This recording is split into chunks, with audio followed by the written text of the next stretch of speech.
A quorum being present, the Select Committee to investigate the January 6th attack on the United States Capitol will be in order. Without objection, the chair is authorized to declare the committee in recess at any point.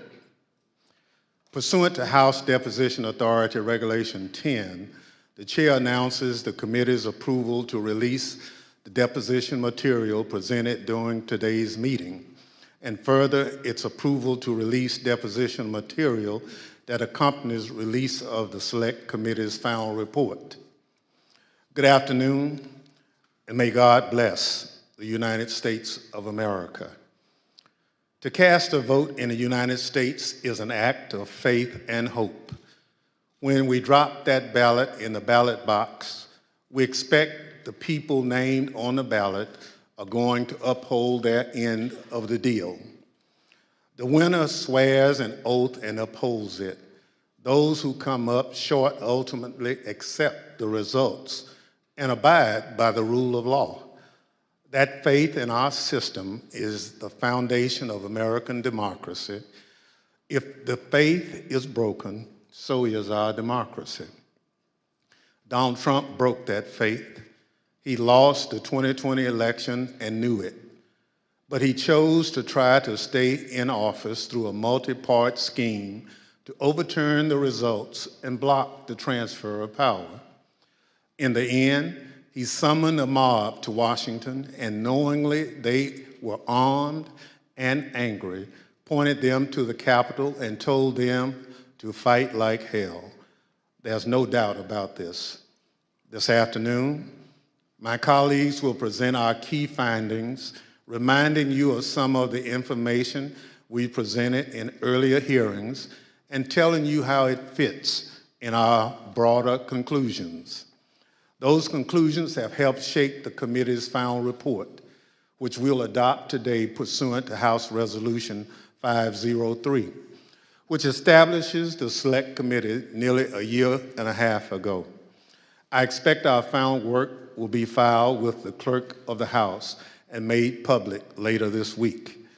Beyond that release, the Select Committee intends to make public the bulk of its non-sensitive records before the end of the year.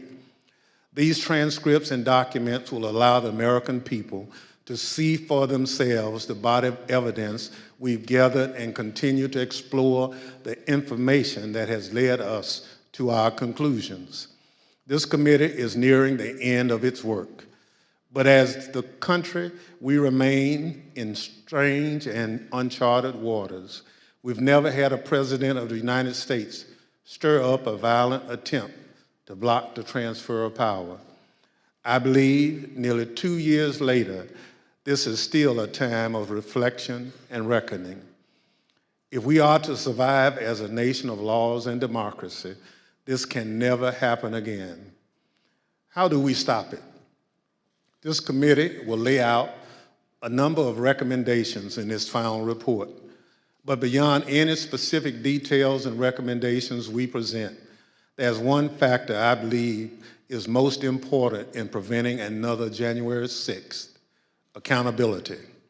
So today, beyond our findings, we will also show that evidence we've gathered points to further action beyond the power of this committee or the Congress to help ensure accountability under law.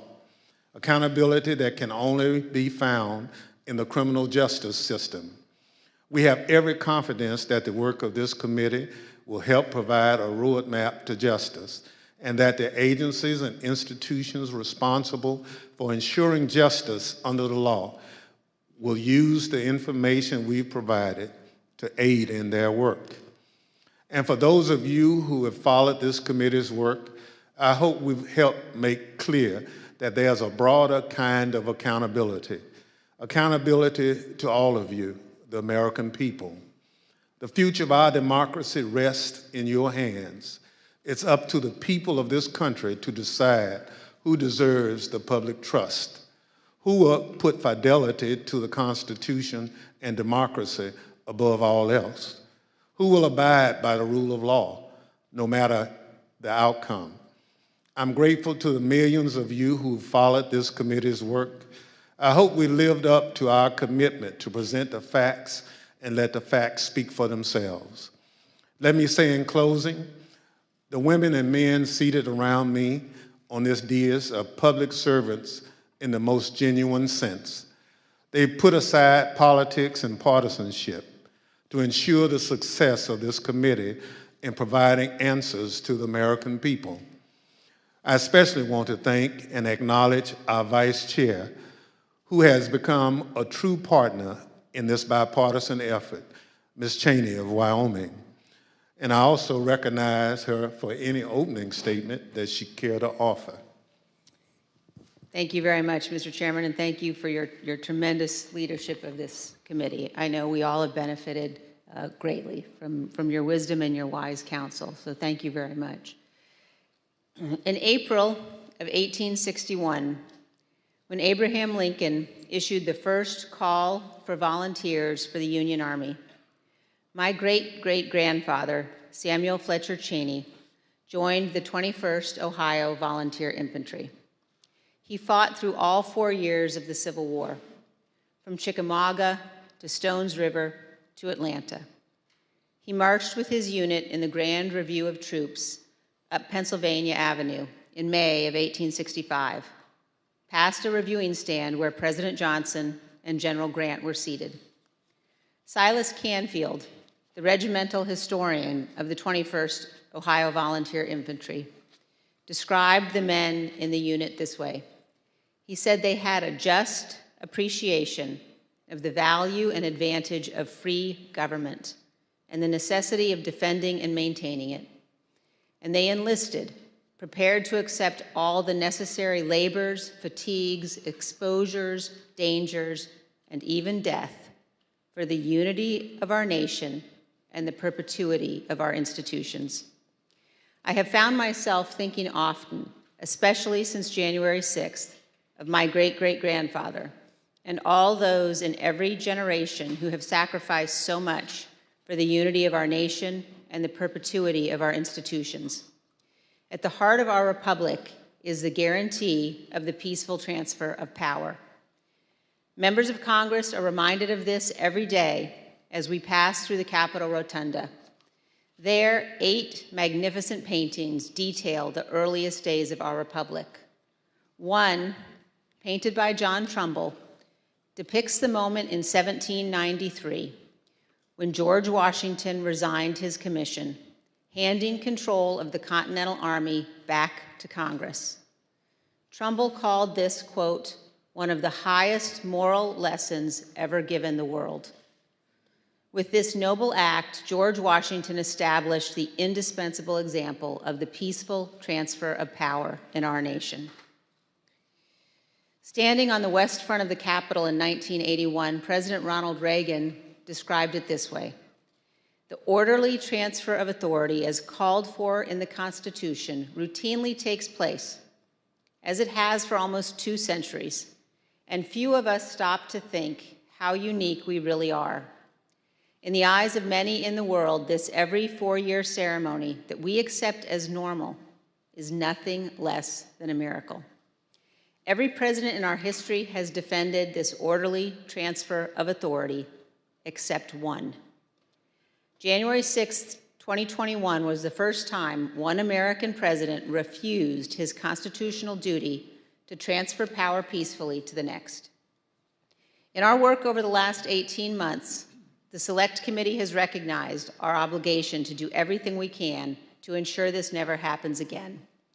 At the beginning of our investigation, we understood that tens of millions of Americans had been persuaded by President Trump that the 2020 election was stolen by overwhelming fraud. And we also knew this was flatly false. We knew that dozens of state and federal judges had addressed and resolved all manner of allegations about the election. Our legal system functioned as it should, but our president would not accept the outcome. Among the most shameful of this committee's findings was that President Trump sat in the dining room off the Oval Office watching the violent riot at the Capitol on television. For hours, he would not issue a public statement instructing his supporters to disperse and leave the Capitol, despite urgent pleas from his White House staff and dozens of others to do so. Members of his family, his White House lawyers, virtually all those around him knew that this simple act was critical. For hours, he would not do it. During this time, law enforcement agents were attacked and seriously injured. The Capitol was invaded, the electoral count was halted, and the lives of those in the Capitol were put at risk. In addition to being unlawful, as described in our report, this was an utter moral failure and a clear dereliction of duty. Evidence of this can be seen in the testimony of President Trump's own White House counsel and several other White House witnesses. No man who would behave that way at that moment in time can ever serve in any position of authority in our nation again. He is unfit for any office. The committee recognizes that our work has only begun. It's only the initial step in addressing President Trump's effort to remain in office illegally. Prosecutors are considering the implications of the conduct that we describe in our report, as are citizens all across our nation. In 1761, John Adams wrote, "The very ground of our liberties is the freedom of elections." Faith in our elections and the rule of law is paramount to our republic.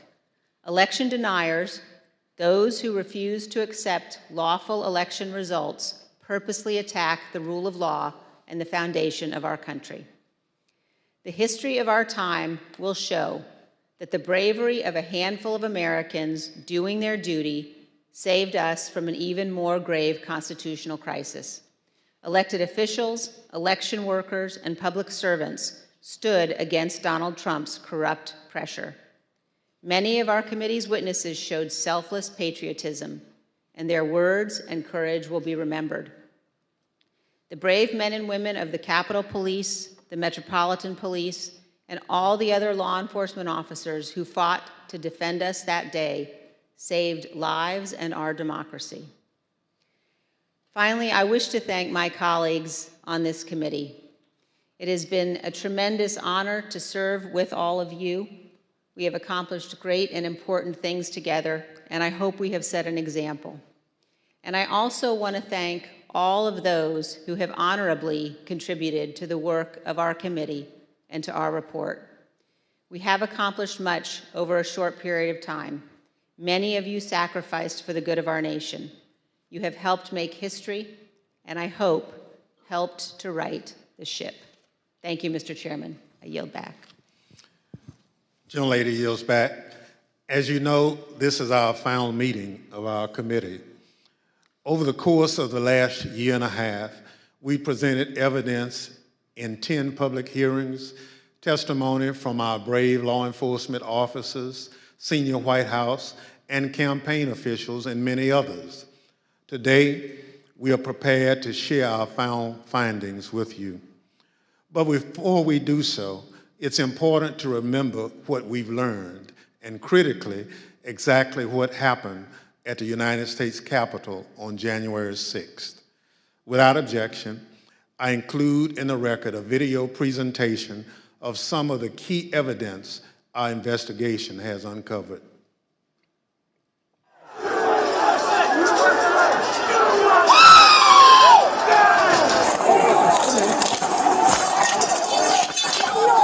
There were officers on the ground. They were bleeding. They were throwing up. I mean, I saw friends with blood all over their faces. I was slipping in people's blood.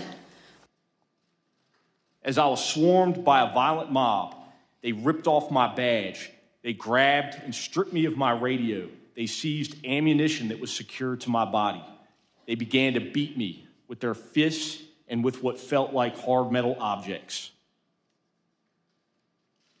The key thing to do is to claim victory. No, we won. Fuck you. Sorry, over. We won. Yeah. You're wrong. Fuck you. Right out of the box on election night, the president claimed that there was major fraud underway. I mean, this happened, as far as I could tell, before there was actually any potential of looking at evidence. I didn't think what was happening was necessarily honest or professional at that point in time. So that led to me stepping away. Generally discussed on that topic was whether the fraud, maladministration, abuse, or irregularities, if aggregated and read most favorably to the campaign, would that be outcome determinative? And I think everyone's assessment in the room, at least amongst the staff, Mark Short, myself, and Greg Jacob, was that it was not sufficient to be outcome determinative.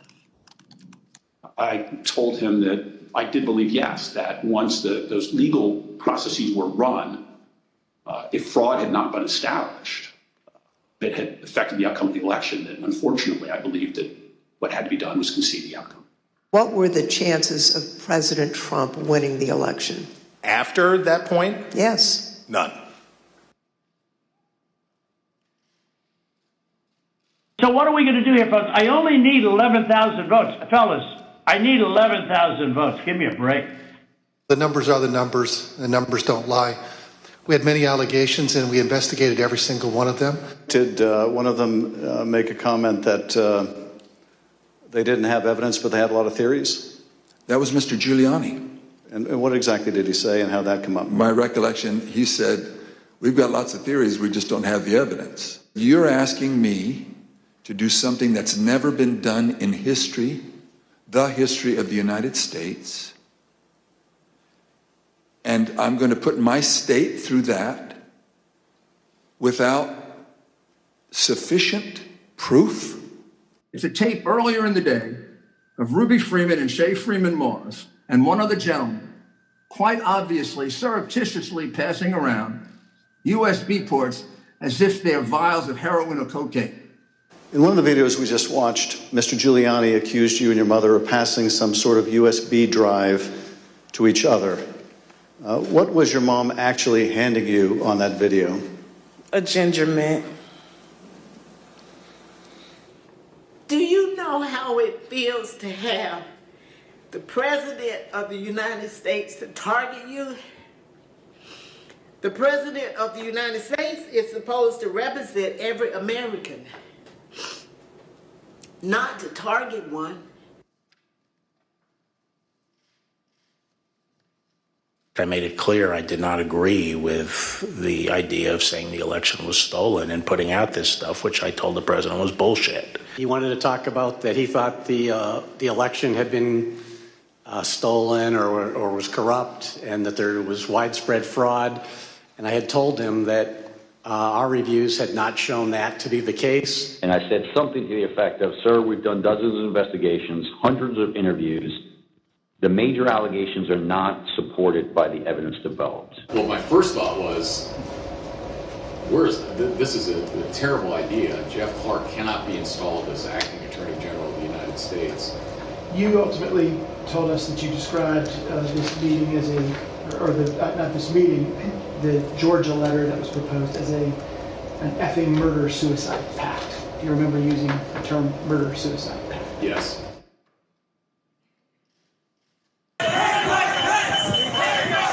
Was it your impression that the Vice President had directly conveyed his position on these issues to the President, not just to the world through a Dear Colleague letter, but directly to President Trump? Many times. My view is that the Vice President didn't have the legal authority to do anything except what he did. And I said, hold on a second, I want to understand what you're saying. You're saying that you believe the Vice President, acting as President of the Senate, can be the sole decision maker as to, under your theory, who becomes the next president of the United States? And you said yes. And I said, are you out of your effing mind? The president was, all the attention was on what Mike would do or what Mike wouldn't do. There's a telephone conversation between the president and the vice president, is that correct? Yes. The conversation was pretty heated. Apologize for being impolite, but do you remember what she said her father called him? The P word. Bring out bitch! Bring it out! It was clear that it was escalating and escalating quickly. So then when that tweet, the Mike Pence tweet, was sent out, I remember us saying that that was the last thing that needed to be tweeted at that moment. It felt like he was pouring gasoline on the fire by tweeting that. They've gained access to the second floor, and I've got public about 5 feet from me down here below. Okay, copy. They are on the second floor, moving in now. We may want to consider getting out and leaving now. Copy. The members of the VP detail at this time were starting to fear for their own lives. There were calls to say goodbye to family members, so on and so forth. Approximately 40 feet. That's all there was. 40 feet between the vice president and the mob. Donald Trump and his allies and supporters are a clear and present danger to American democracy.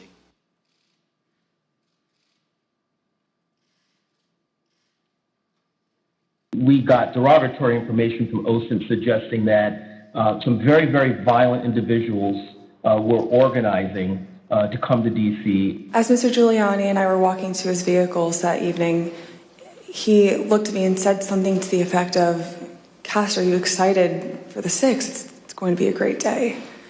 I remember looking at him saying, "Rudy, could you explain what's happening on the 6th?" He had responded something to the effect of, "We're going to the Capitol. It's going to be great. The president's going to be there. He's going to look powerful." He personally asked for us to come to D.C. that day. And I thought, for everything he's done for us, if this is the only thing he's going to ask of me, I'll do it. Well, basically, the president, got everybody riled up, told everybody to head on down. So we basically were just following what he said.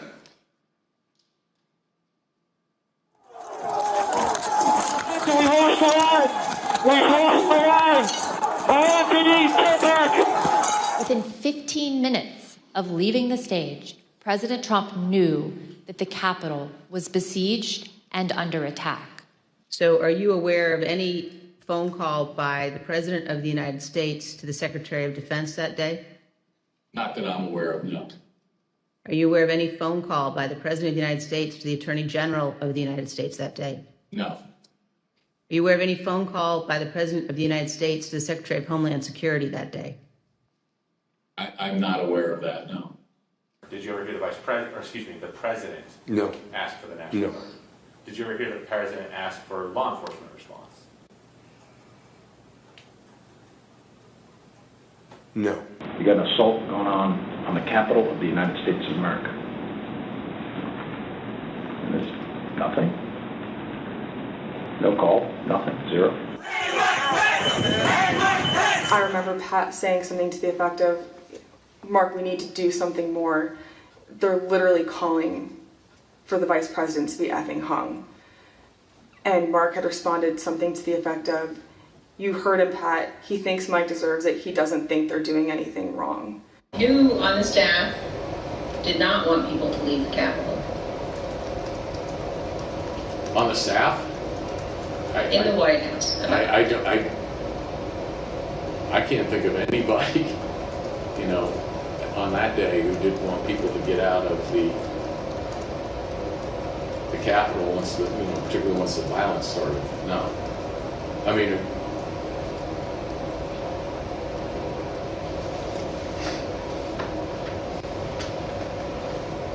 What about the president? Yeah. well, she said the staff. So I answered. No, I said in the White House. Oh, I'm sorry. I apologize. I thought you said who else on the staff.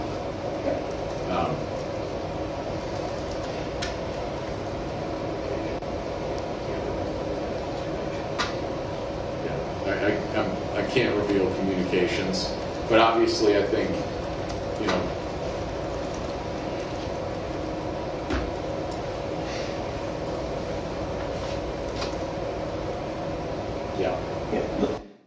I said, "Good, John. Now I'm going to give you the best free legal advice you're ever getting in your life. Get a great effing criminal defense lawyer. You're going to need it." General Flynn, do you believe in the peaceful transition of power in the United States of America? That's it.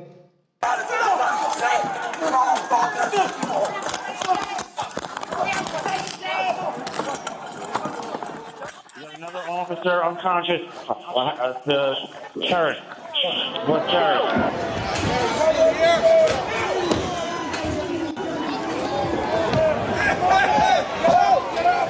I don't want to say the election's over. I just want to say Congress has certified the results without saying the election's over, okay?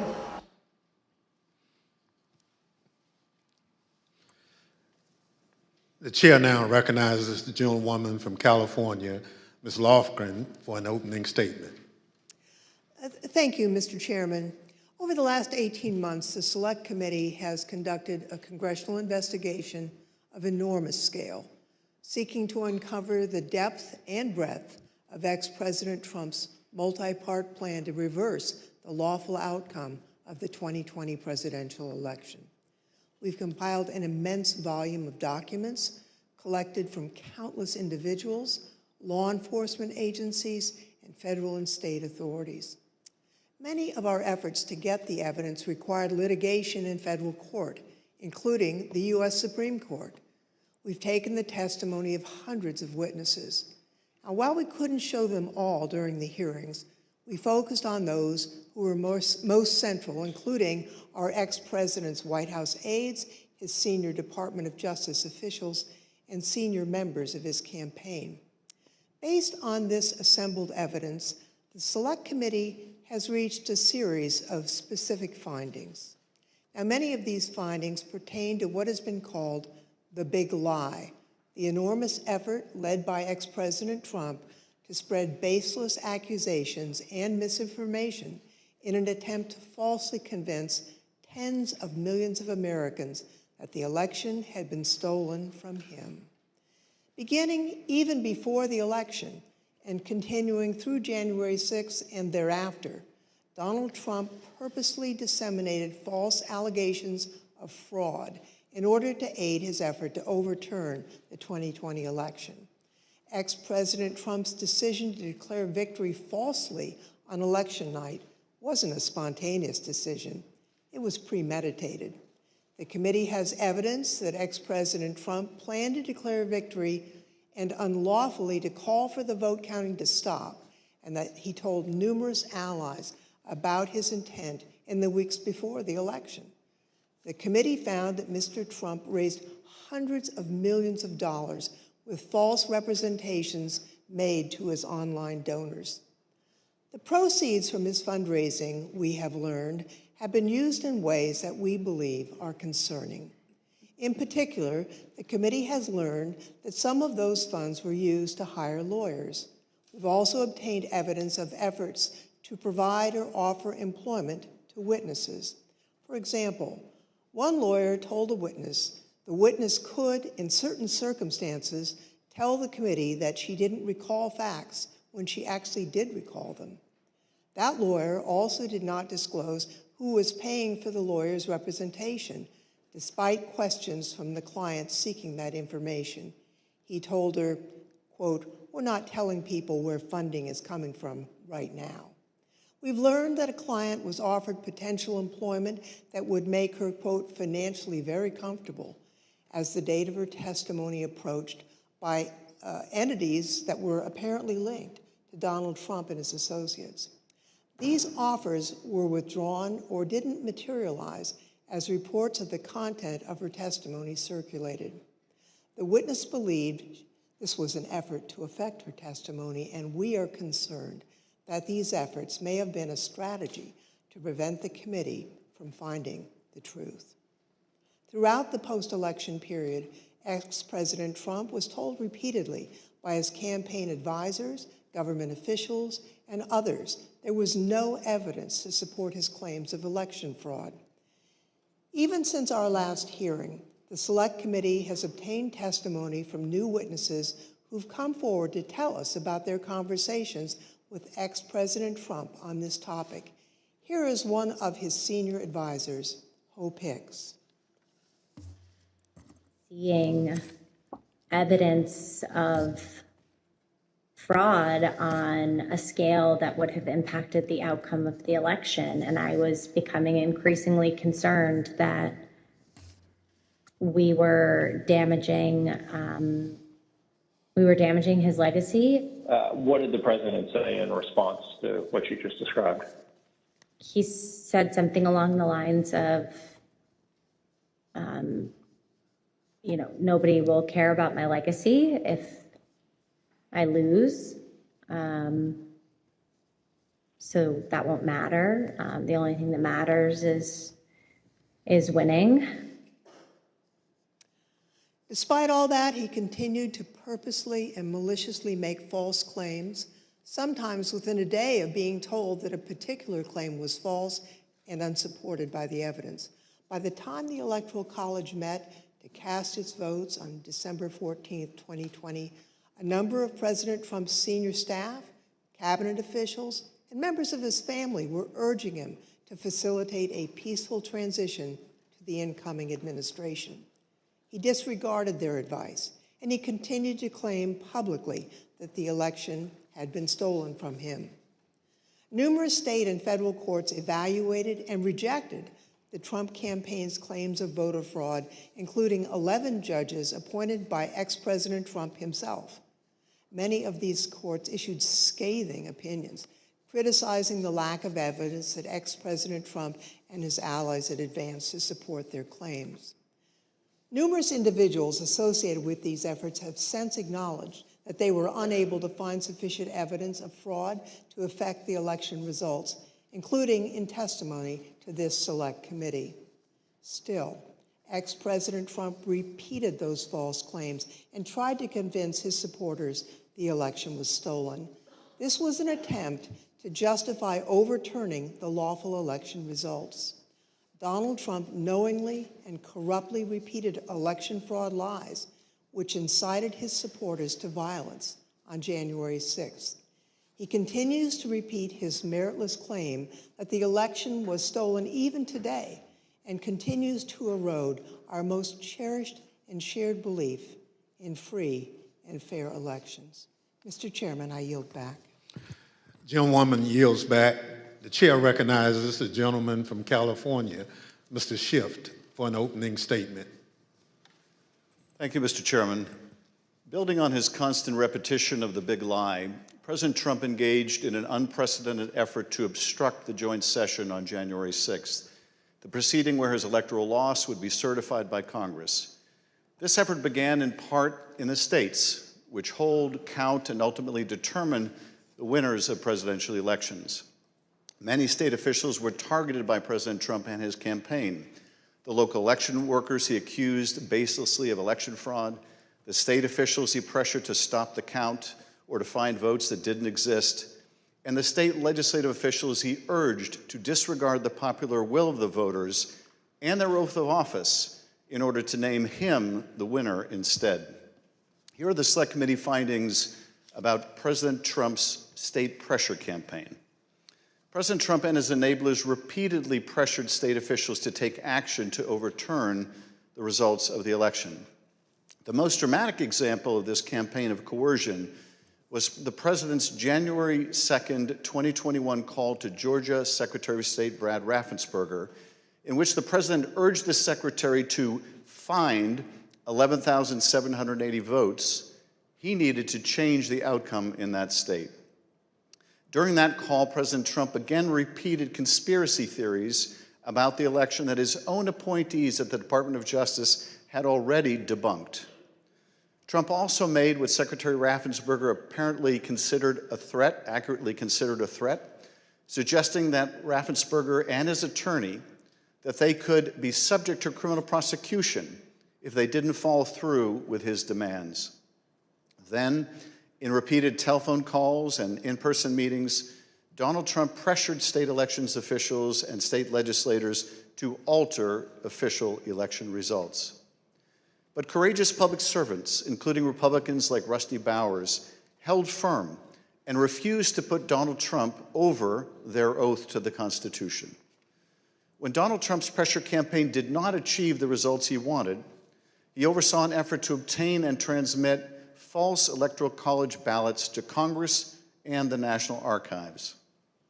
The false ballots were created by fake Republican electors on December 14th.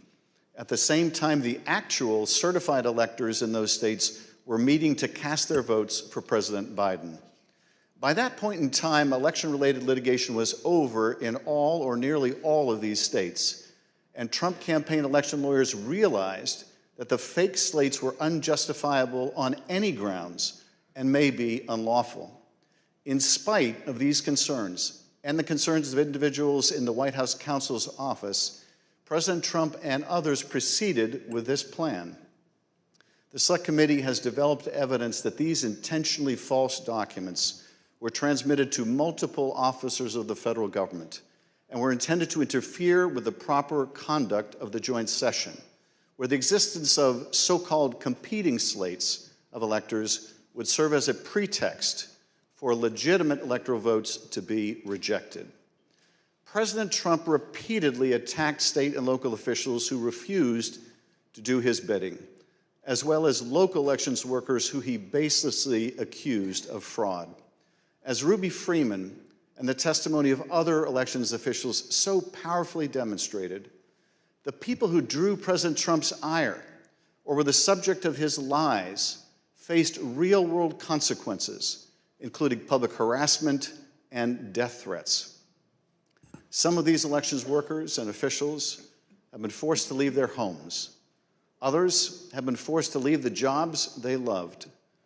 Take a listen to Ms. Freeman's story. Now I won't even introduce myself by my name anymore. I get nervous when I bump into someone I know in the grocery store who says my name. I'm worried about who's listening. I get nervous when I have to give my name for food orders. I'm always concerned of who's around me. I've lost my name and I've lost my reputation.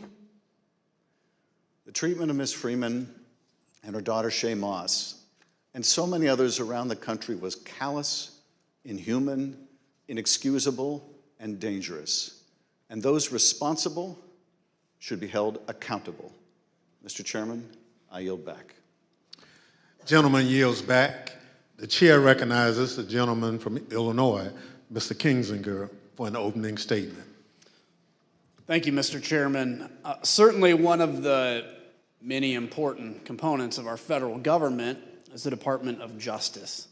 It's the body that it's responsible for enforcing our laws and investigating criminal wrongdoing. For this reason, it's of the utmost importance that our Department of Justice operates as a fair and neutral body that enforces our federal laws without fear or without favor. It is this critical function that President Trump sought to corrupt, as he sought to use the Department of Justice to investigate and prosecute purported election fraud and to help him convince the public that the election was stolen. The Select Committee has made the following findings with respect to the Department of Justice. In the weeks immediately following the 2020 election, Attorney General Bill Barr advised President Trump that the Department of Justice had not seen any evidence to support Trump's theory that the election was stolen by fraud. No evidence. Over the course of the 3 meetings in this post-election period, Attorney General Barr assured President Trump that the Justice Department was properly investigating claims of election fraud. He debunked numerous election fraud claims, many of which the president would then go on to repeat publicly. And he made clear that President Trump was doing, quote, a great disservice to the country by pursuing them. After Attorney General Barr's resignation, President Trump requested that the acting leadership of the department, Jeffrey Rosen and Richard Donahue, quote, just say the election was corrupt and leave the rest to me and the Republican congressman. In other words, just tell a small lie to put the facade of legitimacy on this lie, and the Republican congressman and I can distort and destroy and create doubt all ourselves. Between December 23rd and January 3rd, President Trump called or met with them nearly every day and was told repeatedly the department investigation showed no factual support for Trump's fraud allegations. Mr. Rosen and Mr. Donahue told him that the fraud claims were simply untrue. As Mr. Rosen and Mr. Donahue continued to resist, President Trump then tried to install a loyalist named Jeffrey Clark to lead the department as acting attorney general. On several occasions, Clark met with the president, apparently along with Representative Scott Perry, without authorization, promising to take the actions that Barr, Rosen, and Donahue had refused to take. In particular, Mr. Clark intended to send a letter that he had drafted with the help of a political appointee that the White House installed at DOJ with just weeks left in the administration. Mr. Clark intended to send the letter to officials in numerous states, informing them falsely, of course, that the department had identified significant concerns about the election results in their state and encouraging their state legislatures to come into special session to consider appointing Trump rather than Biden electors. Here's Acting Deputy Attorney General Donahue describing his reaction to Mr. Clark's proposed letter. Some drafting letters without the knowledge of what the department had actually done in terms of investigations, that he was being reckless. And I recall toward the end saying, what you're proposing is nothing less than the United States Justice Department meddling in the outcome of a presidential election. Knowing that existing department leadership would not support his false election claims, President Trump offered Mr. Clark the job of acting attorney general. In a dramatic January 3rd meeting in the Oval Office, Rosen, Donahue, White House counsel Pat Cipollone, and White House lawyer Eric Hirschman strongly objected to the appointment of Jeffrey Clark as acting attorney general. Mr. Clark pleaded his case and offered to send the letter that he had drafted. The White House counsel called the Clark letter, quote, a murder-suicide pact. Numerous White House and Department of Justice lawyers all threatened to resign if Mr. Clark was appointed. Donald Trump would be leading a graveyard. It was only after the threat of mass resignations that President Trump rescinded his offer to Mr. Clark. Mr. Chairman, I yield back. Gentleman yields back. The chair recognizes the gentleman from California, Mr. Aguilar, for an opening statement. Thank you, Mr. Chairman. Former President Trump's multi-part plan didn't stop with the states or with the Department of Justice. It touched nearly every component of our federal system, ranging from the courts to Congress to his own Vice President, Mike Pence. In the weeks before January 6th, Mr. Trump turned to the man who had served him loyally for 4 years. He embraced an illegal scheme proposed by John Eastman and others who concocted an unfounded legal theory that the vice president could reject Joe Biden's electoral votes during the joint session. When Vice President Pence and many others, including Trump's own lawyer, John Eastman, told him correctly that former President Trump spearheaded an unprecedented campaign to coerce him to do it anyway, ultimately culminating in a dangerous threat to Mr. Pence's life on January 6th. These are the Select Committee's findings with respect to the pressure campaign against the Vice President. John Eastman admitted in advance of the 2020 election that Mike Pence could not lawfully refuse to count official electoral votes. But he nevertheless devised a meritless proposal that deployed a combination of bogus election fraud claims and the fake electoral ballots to say that Mike Pence, presiding over the joint session, could reject legitimate electoral votes for President-elect Biden. But still, President Trump accepted and repeated Eastman's theory and used it to pressure the vice president to take unlawful action. In multiple heated conversations, President Trump directly pressured Vice President Pence to adopt the Eastman theory and either reject the electors or send them back to the state legislatures. The vice president consistently resisted and repeatedly told the president that he did not possess the authority to do what President Trump directed.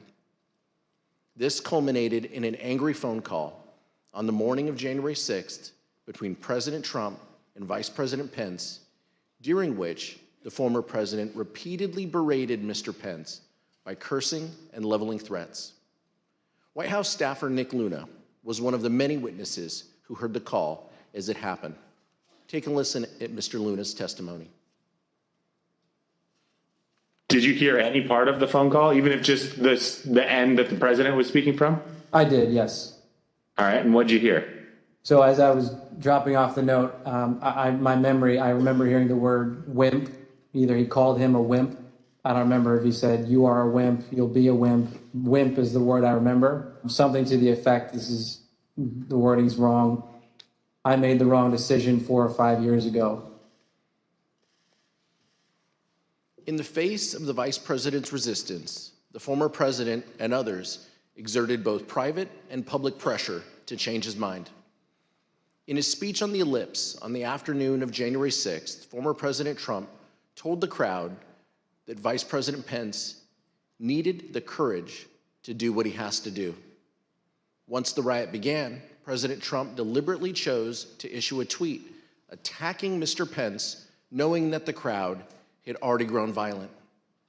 Almost immediately thereafter, the crowd around the Capitol surged, and between 2:30 and 2:35 p.m., the Metropolitan Police line on the west front of the Capitol broke. This was the first time in MPD history that a line like this had broken. Rioters at the Capitol were heard chanting, "Hang Mike Pence," through the afternoon. As a result of this unrest, Vice President Pence was forced to flee to a secure location where he actively coordinated with law enforcement and other governmental officials to address the ongoing violence. Mr. Chairman, I yield back. Gentleman yields back. The chair recognizes the gentlewoman from Florida, Ms. Murphy, for an opening statement. Thank you, Mr. Chairman. Ultimately, President Trump did not succeed in bending state and federal officials to his will. At every turn, state officials, the Department of Justice, Mike Pence, and many others stood up for the rule of law and resisted the president's wishes. In that way, our American institutions held after the 2020 election. But that did not stop President Trump. Instead, he turned to his supporters, those who believed his lies about a stolen election. He summoned a crowd to the nation's capital on January 6, hoping that they would pressure Congress to do what he could not do on his own. The Select Committee has made the following findings on this issue. 2 years ago today, in the early morning hours of December 19th, Donald Trump sent a tweet urging his supporters to travel to Washington for a protest on January 6th. "Be there, we'll be wild," he tweeted. Between December 19th and January 6th, the president repeatedly encouraged his supporters to come to Washington. The president's December 19th tweet galvanized domestic violent extremists, including members of the Oath Keepers, the Proud Boys, and organized militia groups. These individuals began organizing to come to the Capitol in large numbers with the specific intent to use violence to disrupt the certification of the election during the joint session. Prior to January 6th, the FBI, Secret Service, U.S. Capitol Police, D.C. government, and other law enforcement agencies gathered substantial evidence suggesting the risk of violence at the Capitol during the joint session. These included warnings like the following. Their plan is to literally kill people. Please, please take this tip seriously and investigate further. President Trump supporters have proposed a movement to occupy Capitol Hill. Alert regarding the VP being a dead man walking if he doesn't do the right thing. I saw several other alerts saying they will storm the Capitol if he doesn't do the right thing. In the days leading up to January 6th, President Trump's advisors explicitly told him that he should encourage his supporters to be peaceful that day, but he refused. One witness, Hope Hicks, provided the committee with records of her text messages on January 6th. In one exchange with another staffer, he texted her, "Hey, I know you're seeing this, but he," referring to President Trump, "really should tweet something about being nonviolent." "I'm not there," Hicks replied. "I suggested it several times Monday and Tuesday, and he refused." When Ms. Hicks came in to provide testimony to the committee, we asked her about this exchange. Her explanation is that the he in this text wasn't the president, but rather it was Eric Hirschman. Take a listen to her testimony. When you wrote, "I suggested it several times," and it presumably means that the president say something about being nonviolent. He wrote, I suggested it several times Monday and Tuesday, and he refused. Tell us what happened. Sure. I didn't speak to the president about this directly, but I communicated people like Eric Hirschman that it was my view that it was important that the president put out some kind of message in advance of the event. And what was Mr. Hirschman's response? Mr. Hirschman said that he had made the same, recommendation directly to the president, and that he had refused. Just so I understand, Mr. Hirschman said that he had already recommended to the president that the president convey a message that people should be peaceful on January 6th, and the president had refused to do that? Yes. The public will be able to review this in the transcripts and see the perspective Eric Hirschman gave before we took Hope Hicks's testimony. Despite having knowledge of the threats of violence presented by the crowd gathered on January 6th, President Trump gave an incendiary speech, declaring without basis that the election had been stolen and encouraging his supporters to fight like hell. And during the speech and immediately thereafter, President Trump stated his intention to travel to the Capitol with his supporters in an effort to influence the joint session. The Select Committee has developed evidence indicating that President Trump did, in fact, intend to go to the Capitol on the afternoon of January 6th, and that he repeatedly expressed that intention during the afternoon and in the days prior. Mr. Chairman, I yield back. Gentlewoman yields back. The chair recognizes the gentlewoman from Virginia, Mrs. Luria, for an opening statement. Thank you, Mr. Chairman. All of President Trump's efforts came to a head on the afternoon of January 6th. Standing on the stage of the Ellipse, President Trump told tens of thousands of angry supporters that the election was stolen, that they had the power to change that if they marched to the Capitol, and that they wouldn't have a country anymore if the presidency was taken away from him. He told them he would be there with them. And then, as the crowd descended on the Capitol, President Trump watched it on television. Despite pleas from his senior advisors, from lawmakers on the Hill, and from his own children, President Trump would not issue a public statement, instructing his supporters to disperse and leave the Capitol. Mr. Trump's failures spanned the period from 1:10 p.m., when his speech ended and he instructed his supporters to march to the Capitol, to 4:17 p.m., when he finally, begrudgingly, told his supporters to go home. For 187 minutes, he actively disregarded his constitutional obligation to take care that the laws are faithfully executed. As we've established through months of investigation, that is because the mob wanted what President Trump wanted, to impede the peaceful transition of power. These are the Select Committee's findings about President Trump's dereliction of duty. From the outset of the violence, and for several hours that followed, people at the Capitol, people inside President Trump's administration, elected officials of both parties, members of President Trump's own family, and even Fox News commentators who were sympathetic to President Trump, all tried to contact the White House to urge him to do one singular thing, the one thing that all of these people immediately understood was required: instruct his supporters to leave the Capitol. The president repeatedly refused pleas as he watched the violence at the Capitol on television. During the day, the president never spoke with National Guard, the Department of Defense, the Department of Justice, or any law enforcement agency. At no point during the day, or any other, did he issue any order to deploy any law enforcement agency to assist. Multiple witnesses, including President Trump's White House counsel, testified to these facts.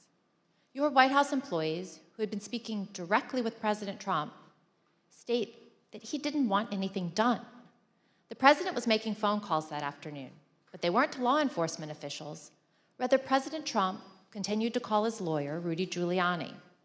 Both President Trump and Mr. Giuliani spoke with congressional leaders, even after the violence had begun, to encourage them to continue delaying the session.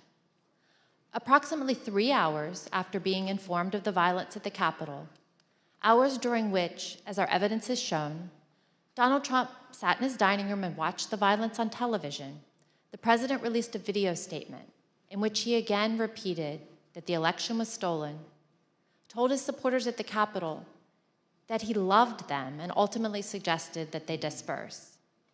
This statement had an immediate impact on elements of the crowd, many of whom have testified that it led them to depart the Capitol. At 6:01 p.m., President Trump sent his last tweet of the day. He did not condemn the violence. Instead, he attempted to justify it. These are the things and events that happen when a sacred landslide election victory is so unceremoniously and viciously stripped away, he wrote. Remember this day forever. There's no doubt that President Trump thought that the actions of the rioters were justified. In the days after January 6th, he spoke to several different advisors. And in those conversations, he minimized the seriousness of the attack. Here is new testimony from another one of President Senior's advisors, Kellyanne Conway. You said you talked to the president the next day. Tell us about that conversation on the 7th. Yeah, I don't think it was very long. I just said that was just a terrible day. I'm working on a long statement. I said it's crazy. What did he say? No, these people are upset. They're very upset. In the days following the attack, President Trump also expressed a desire to pardon those involved in the attack. Since then, he's suggested that he will do so if he returns to the Oval Office. In summary, President Trump lit the flame, he poured gasoline on the fire, and sat by in the White House dining room for hours watching the fire burn. And today, he still continues to fan those flames. That was his extreme dereliction of duty. Mr. Chairman, I yield back. Gentlewoman yields back. The chair recognizes the gentleman from Maryland, Mr. Raskin, for an opening statement. Thank you, Mr. Chairman, and I want to thank you for your extraordinary leadership of this committee. Generations to come will praise you and the Vice Chair for your unswerving devotion to the rule of law. Several months ago, you tasked several of our members in a subcommittee with bringing recommendations to the full committee about potential referrals to the Department of Justice and other authorities based on evidence of criminal and civil offenses that has come to our attention over the course of our investigation. We are now prepared to share those recommendations today. Mr. Chairman, let me begin with some relevant background considerations to our criminal referrals. The dangerous assault on American constitutional democracy that took place on January 6, 2021 consists of hundreds of individual criminal offenses. Most such crimes are already being prosecuted by the Department of Justice. We propose to the committee advancing referrals where the gravity of the specific offense, the severity of its actual harm, and the centrality of the offender to the overall design of the unlawful scheme to overthrow the election compel us to speak. Ours is not a system of justice where foot soldiers go to jail and the masterminds and ringleaders get a free pass. Mr. Chairman, as you know, our committee had the opportunity last spring to present much of our evidence to a federal judge, something that distinguishes our investigation from any other congressional investigation I can recall. In the context of resolving evidentiary privilege issues related to the crime-fraud doctrine in the Eastman case, U.S. District Court Judge David Carter examined just a small subset of our evidence to determine whether it showed the likely commission of a federal offense. The judge concluded that both former President Donald Trump and John Eastman likely violated 2 federal criminal statutes. This is the starting point for our analysis today. The first criminal statute we invoke for referral, therefore, is Title 18, Section 1512C, which makes it unlawful for anyone to corruptly obstruct, influence, or impede any official proceeding of the United States government. We believe that the evidence described by my colleagues today and assembled throughout our hearings warrants a criminal referral of former President Donald J. Trump, John Eastman, and others for violations of this statute. The whole purpose and obvious effect of Trump's scheme were to obstruct, influence, and impede this official proceeding, the central moment for the lawful transfer of power in the United States. Second, we believe that there is more than sufficient evidence to refer former President Donald J. Trump, John Eastman, and others for violating Title 18, Section 371. This statute makes it a crime to conspire to defraud the United States. In other words, to make an agreement to impair, obstruct, or defeat the lawful functions of the United States government by deceitful or dishonest means. Former President Trump did not engage in a plan to defraud the United States acting alone. He entered into agreements, formal and informal, with several other individuals who assisted him with his criminal objectives. Our report describes in detail the actions of numerous co-conspirators who agreed with and participated in Trump's plan to impair, obstruct, and defeat the certification of President Biden's electoral victory. That said, the subcommittee does not attempt to determine all of the potential participants in this conspiracy, as our understanding of the role of many individuals may be incomplete even today because they refuse to answer our questions. We trust that the Department of Justice will be able to form a far more complete picture through its own investigation.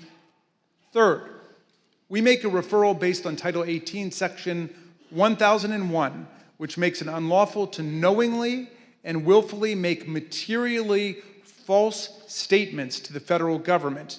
The evidence clearly suggests that President Trump conspired with others to submit slates of fake electors to Congress and the National Archives. We believe that this evidence we set forth in our report is more than sufficient for a criminal referral of former President Donald J. Trump and others in connection with this offense.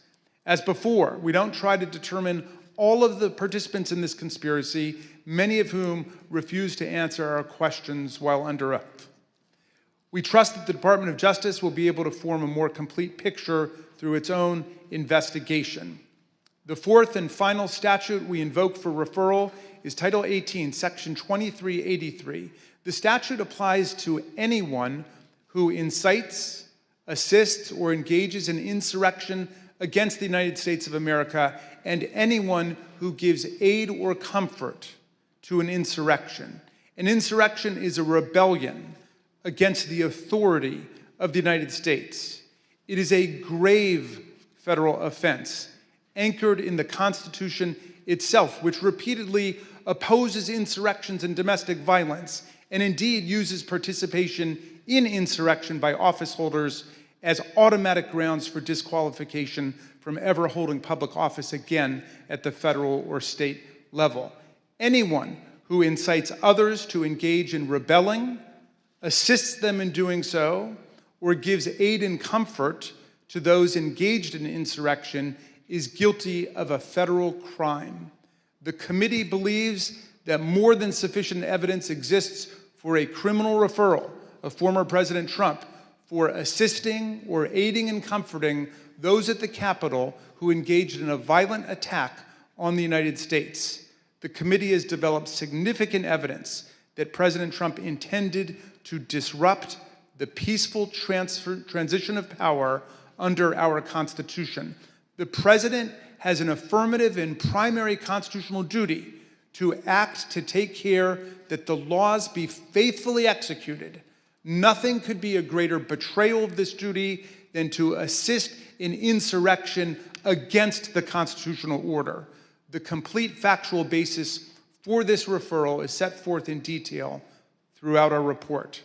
These are not the only statutes that are potentially relevant to President Trump's conduct related to the 2020 election. Depending on evidence developed by the Department of Justice, the President's actions could certainly trigger other criminal violations. Nor are President Trump and his immediate team the only people identified for referrals in our report. As part of our investigation, we asked multiple members of Congress to speak with us about issues critical to our understanding of this attack on the 2020 election and our system of constitutional democracy.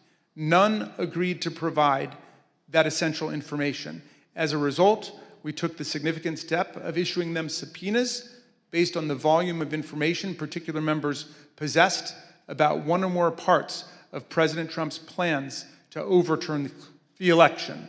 None of the subpoenaed members complied, and we are now referring 4 members of Congress for appropriate sanction by the House Ethics Committee for failure to comply with lawful subpoenas. Mr. Chairman, we understand the gravity of each and every referral we are making today, just as we understand the magnitude of the crime against democracy that we describe in our report.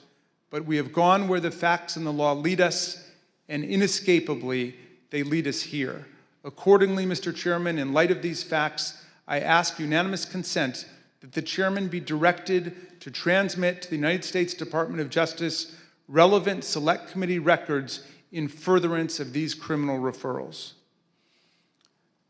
Without objection, so ordered. Thank you, Mr. Chairman. I now yield back. Gentleman yields back. Pursuant to notice, I now call up Select Committee's final report pursuant to Section 4A of House Resolution 503. The clerk shall designate the report. Final report of the Select Committee to investigate the January 6th attack on the United States Capitol.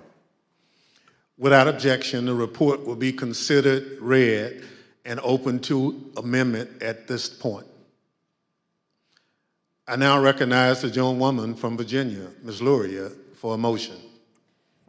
Mr. Chairman, I move that the committee favorably report to the House the Select Committee's final report, which includes the committee's legislative recommendations and criminal referrals of Donald J. Trump and others, pursuant to Section 4A of House Resolution 503. The question is on the motion to favorably report to the House. Those in favor say aye. Aye. Those opposed, no. In the opinion of the chair, the ayes have it. Mr. Chairman, I request a recorded vote. A recorded vote is requested. The clerk will call the roll. Ms. Cheney? Aye. Ms. Cheney, aye. Ms. Lofgren? Aye. Ms. Lofgren, aye. Mr. Schiff? Aye. Mr. Schiff, aye. Mr. Aguilar? Aye. Mr. Aguilar, aye. Mrs. Murphy? Aye. Mrs. Murphy, aye. Mr. Raskin? Aye. Mr. Raskin, aye. Mrs. Luria? Aye. Mrs. Luria, aye. Mr. Kinzinger? Kinzinger, aye. Mr. Kinzinger, aye. How is the chair recorded? Mr. Chairman, you are not recorded. Chair votes aye. Mr. Chairman, aye. The clerk will report the vote. Mr. Chairman, on this vote, there are 9 ayes and 0 noes. The motion is agreed to. Without objection, a motion to reconsider is laid on the table. Without objection, staff is authorized to make any necessary technical or conforming changes to the report to reflect the actions of the committee.